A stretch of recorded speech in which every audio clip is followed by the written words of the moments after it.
Une jeune femme handicapée mentale légère, malgré un emploi protégé, est licenciée de son entreprise.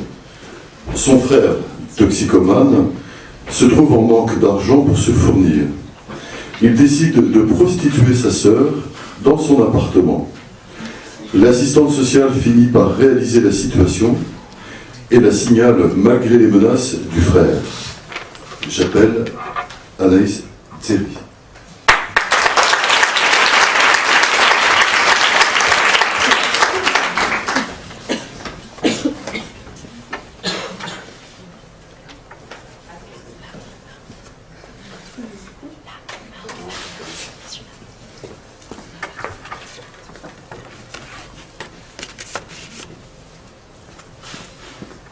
Monsieur le Président, Mesdames et Messieurs du tribunal, l'affaire dont vous avez à connaître aujourd'hui soulève plusieurs questions. Quelle est cette mauvaise fée qui m'a jeté un sort? C'est la question de Maëlys Martin. Quel est ce mauvais sort que je pourrais jeter à ma sœur?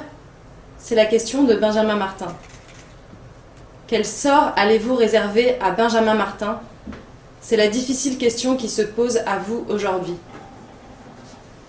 En effet, Mesdames et Messieurs, voici une affaire difficile. Loin des néons des boîtes et des salons feutrés, loin des talons aiguilles des escort girls de luxe. Si Monsieur Martin, le prévenu, est pour nous de façon insupportable le proxénète de sa sœur handicapée mentale, encore hier, pour elle, il était un héros, un modèle et un protecteur.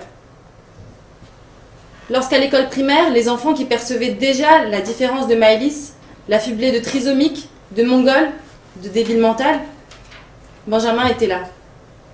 Lorsqu'il a fallu poser les mots sur les symptômes du handicap de Maëlys et annoncer le verdict à des parents déjà démissionnaires, déficience intellectuelle associée à des troubles organiques et psychopathologiques, Benjamin était là. Lorsqu'à l'adolescence, le quotidien de Maëlys, c'était ITEP, CMP, IME, psychologue, médecin, mise à l'écart de l'orientation scolaire ordinaire, mise à l'écart des lycées, des facs et autres pourvoyeurs de savoir, de diplômes et de rêves d'avenir. Benjamin était là. Alors lorsqu'en janvier 2013, après avoir enfin trouvé sa place dans un milieu professionnel protégé, Maëlys est licenciée, Benjamin, lui, il est toujours là. C'est là toute la difficulté de votre tâche. Juger M. Martin, le prévenu, en faisant fi de l'échec de tout un système et donc de toute la société face à la difficulté à insérer, accompagner, protéger les personnes qui souffrent du handicap. Discrimination, inégalité des chances, parcours du combattant pour faire respecter ses droits, responsabilité collective, pour avoir fait de Maëlys Martin une personne dont personne ne veut plus. Responsabilité collective pour avoir accru la vulnérabilité de Maëlys. Responsabilité collective pour avoir été le terreau favorable de l'infraction dont vous avez à connaître aujourd'hui. Mais il ne m'appartient pas de requérir contre la société. Il m'appartient de requérir contre le prévenu, M. Martin, qui est renvoyé devant vous pour proxénétisme de sa sœur, Maëlys, dont la particulière vulnérabilité due à sa déficience psychique était nécessairement connue de lui. Notre droit pénal ne connaît pas les personnes handicapées. Néanmoins, il assure la protection des personnes particulièrement vulnérables qui, du fait de la maladie, de l'infirmité, de l'âge, sont incapables de subvenir à leur propre sécurité. Notre droit pénal sanctionne l'abus de cet état de particulière vulnérabilité. Il condamne l'abus de force, le déséquilibre entre deux forces inégales. Le frère qui a beau jeu de se faire héros, protecteur de sa sœur, sœur dont l'équilibre psychique oscille depuis l'enfance entre désir d'indépendance et besoin de dépendance. Le ministère public dont je porte la parole est là pour concrétiser les objectifs de respect de la personne humaine, d'ordre public, de santé publique et de neutralisation des réseaux et des personnes qui exploitent la détresse humaine. En janvier 2013, exclue du monde du travail et ne disposant plus que des revenus de l'assistance, Maëlys quitte le foyer d'hébergement dans lequel elle vit pour s'installer chez son frère. En mars 2014, malgré les menaces de M. Martin, son frère, le signalement de l'assistante sociale décrit Une jeune femme de 26 ans, rachitique, coupée du monde extérieur, recluse dans un appartement dont elle n'a pas les clés. Depuis plus d'1 an, M. Martin finance sa propre consommation de cannabis et de cocaïne en la prostituant. Il tient un livret dans lequel il comptabilise les 58 rapports sexuels qu'elle a eus avec des clients de toutes sortes, dealers et amis de défense. Maëlys se souvient. Un jour, à 4 heures du matin, elle se met à pleurer. Elle ne veut pas descendre en pleine nuit dans la voiture de cet inconnu qui l'attend en bas. Son frère la convainc finalement. « Pourquoi tu pleures? C'est seulement une pipe, après tu dis ciao et bonne nuit. » Évidemment, vous voulez comprendre.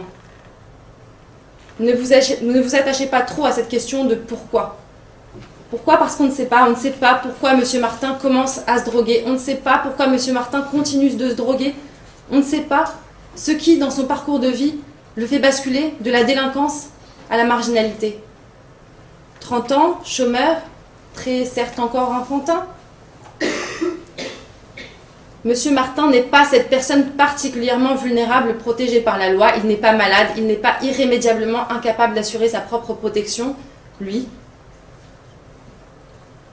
Monsieur Martin encourt une peine de 10 ans d'emprisonnement pour proxénétisme aggravé.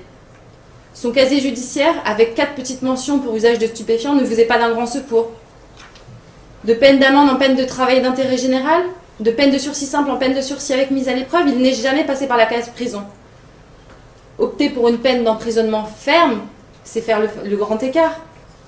Puis opter pour une peine d'emprisonnement ferme trop longue, c'est frapper fort. Puis après, il aura du mal à se réinsérer. Après, quand il sortira de prison, ce sera pire. La précarité est un drame, c'est une injustice. Alors là encore, responsabilité collective pour avoir fait de M. Martin le proxénète de sa sœur handicapée mentale? Eh bien non.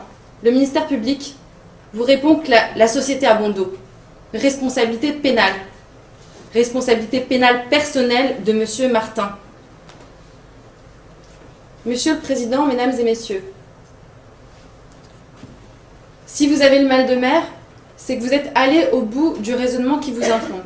Vous avez compris que moi, nous, vous, la société tout entière, si nous avons tous une part de responsabilité dans la vulnérabilité de Maëlys, en revanche, la responsabilité pénale de M. Martin, elle, est pleine et entière.